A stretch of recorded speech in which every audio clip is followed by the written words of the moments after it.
Good evening friends. पुन्हा नेहमीप्रमाणे आपल्या सर्व विद्यार्थ्यांसाठी तसेच आदरणीय पालकांसाठी मी अतिशय नाविन्यपूर्ण व्हिडिओ घेऊन आलेलो आहे. आज मी जो व्हिडिओ ज्या विषयावर तयार करत आहे त्या पद्धतीची वाक्ये जर आपण बोलली तर आपल्याला बोलायला आणि समोरच्याला ऐकायला प्रभावी वाटल्याशिवाय राहणार नाही, एवढी खात्री मी आपणास देऊ शकतो. तर बघा, आजच्या वाक्यरचनेमध्ये आपल्या चव्हाण स्टिचिंग पॅटर्ननुसार एक नवीन आगळी वेगळी मी वाक्यरचना आपणास शिकवत आहे. सुरुवातीला आपल्याला देअर इज वापरायचे आहे. सुरुवातीला आपल्याला देअर इज वापरायचं आहे. देअर इज वापरल्यानंतर नो पॉइंट हा शब्द घ्यायचा आहे किंवा हे शब्द घ्यायचे आहेत. त्याच्यानंतर इन हा शब्द घ्यायचा आहे आणि त्याच्यानंतर V4 घ्यायचं आहे. आता V4 म्हणजे काय?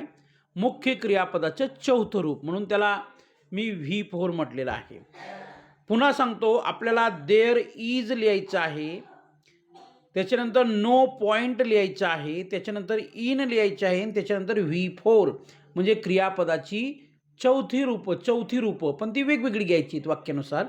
ते कसं घ्यायचं, कशी लिहायची, कशी बोलायची, हे मी आपल्याला आपल्या आजच्या व्हिडिओच्या माध्यमातून सांगणार आहे. तत्पूर्वी व्हिडिओला सुरुवात करण्यापूर्वी माझी सर्व विद्यार्थ्यांना, पालकांना आणि जे कोणी माझे व्हिडिओ दररोज बघतात अशा सर्वांना हात जोडून विनंती आहे.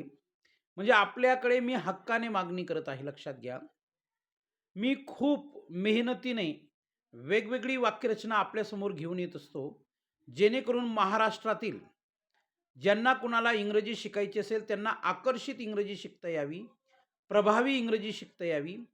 त्यानुसारच त्यांना कोणताही कोर्स लावण्याची गरज भासू नये, हा त्यामागचा उद्देश आहे.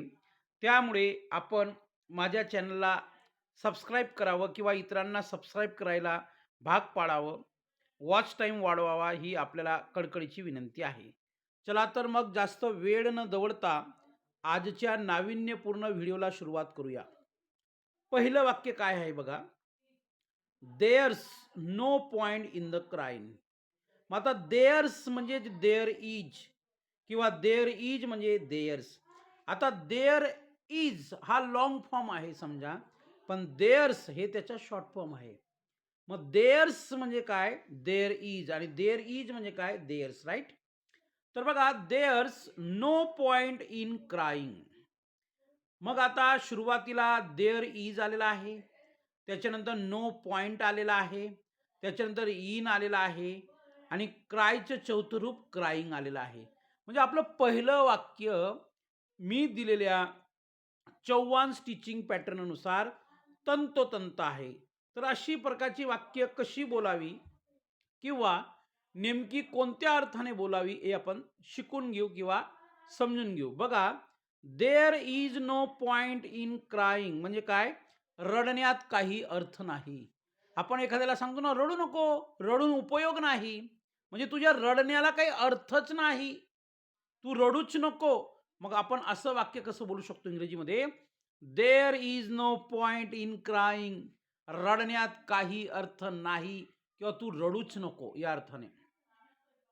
दुसरं वाक्य आहे, there is no point in worrying, काळजी करण्यात काही अर्थ नाही. तुझी चिंता करत आहेस का?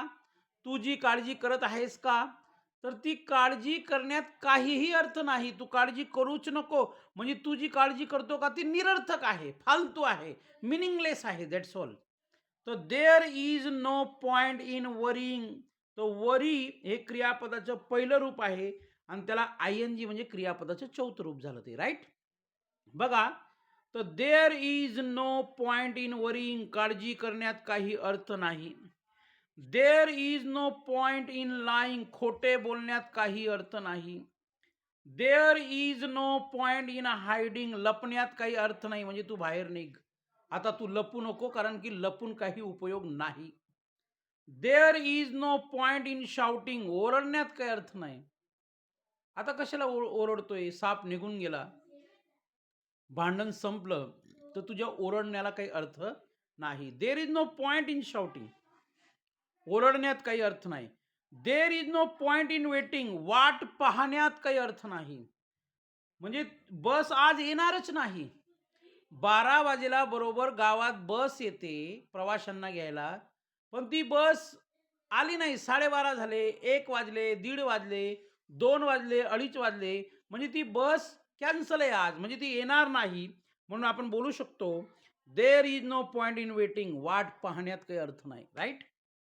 There is no point in arguing, there is no point in arguing, वाद घालण्यात काही अर्थ नाही. There is no point in staying, थांबण्यात काही अर्थ नाही. तू थांबू नको, म्हणजे तू इथून आता चालता हो. राईट? तर अजून आपल्याला याच पॅटर्ननुसार जास्तीत जास्त वाक्यांचा सराव करता यावा, त्यासाठी अजून काही वाक्य घेऊया आपण. बघा, अजून काही वाक्य आहेत.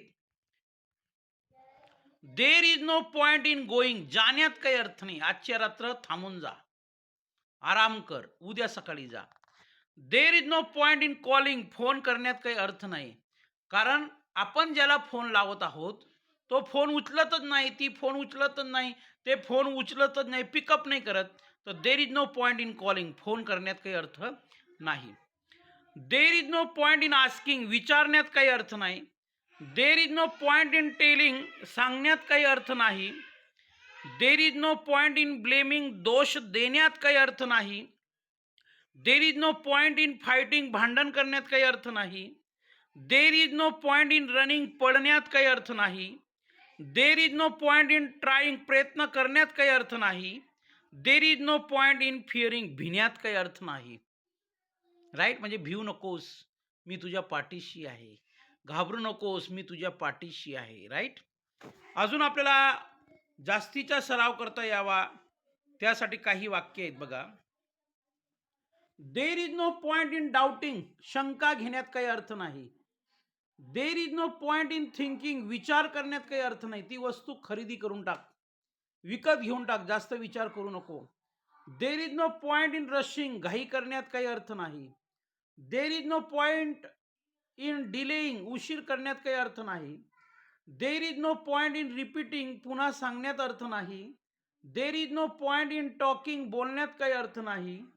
There is no point in complaining, तक्रार करण्यात काही अर्थ नाही. कारण की आपली तक्रार कोणीही ऐकणार नाही, किंवा ती तक्रार गांभीर्याने कोणी घेईल अशी काही गॅरंटी पण नाही. बघा, there is no point in bragging, बडाया मारण्यात काही अर्थ नाही. There is no point in dreaming, स्वप्ने पाहण्यात काही अर्थ नाही.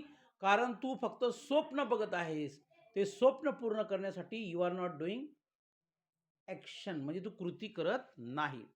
अजून जास्तीचा सराव करता यावा, त्यासाठी काही वाक्य आहेत आपल्याकडे. बघा, व्हिडिओ अतिशय सुंदर आहे, आपल्याला आवडत असेल, नवीन कॉन्सेप्ट शिकायला मिळत असेल, भेटत असेल, तर आपण माझं कौतुक केल्याशिवाय राहणार नाही, एवढी शक्यता आणि आत्मविश्वास मला आपल्याकडून आहे.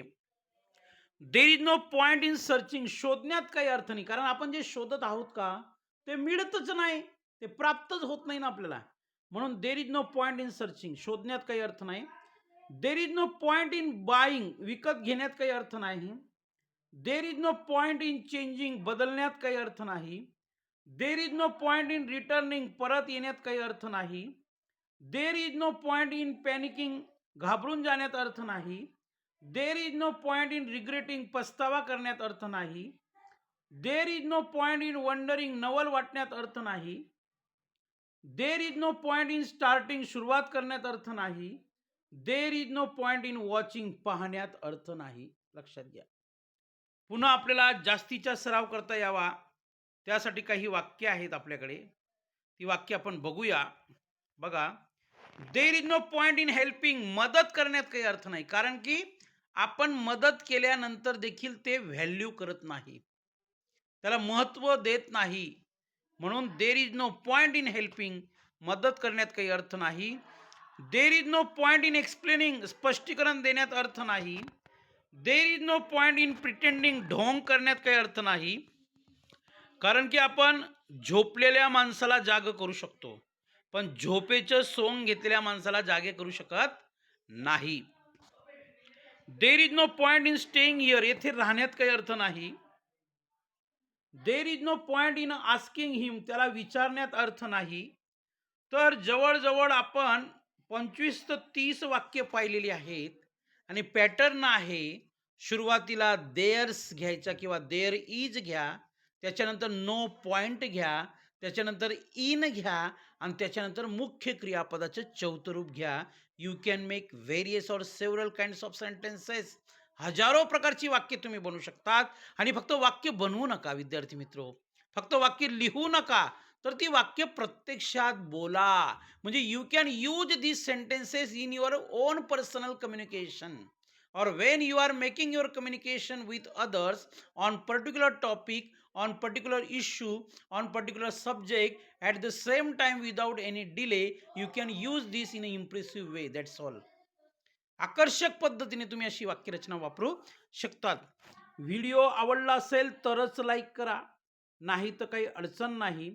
आणि खरंच मनापासून व्हिडिओ आवडला असेल तर त्या व्हिडिओला शेअर करा, सबस्क्राईब करा, बेल आयकन या बटनावर क्लिक करा, जेणेकरून नवनवीन अपलोड होणाऱ्या व्हिडिओची नोटिफिकेशन सर्वात पहिले आपल्यापर्यंत येईल. आपण हा व्हिडिओ ऐकला, पाहिला किंवा पाहणार त्याबद्दल आपल्या सगळ्यांचे आभार. Thank you very much. Nice to meet you.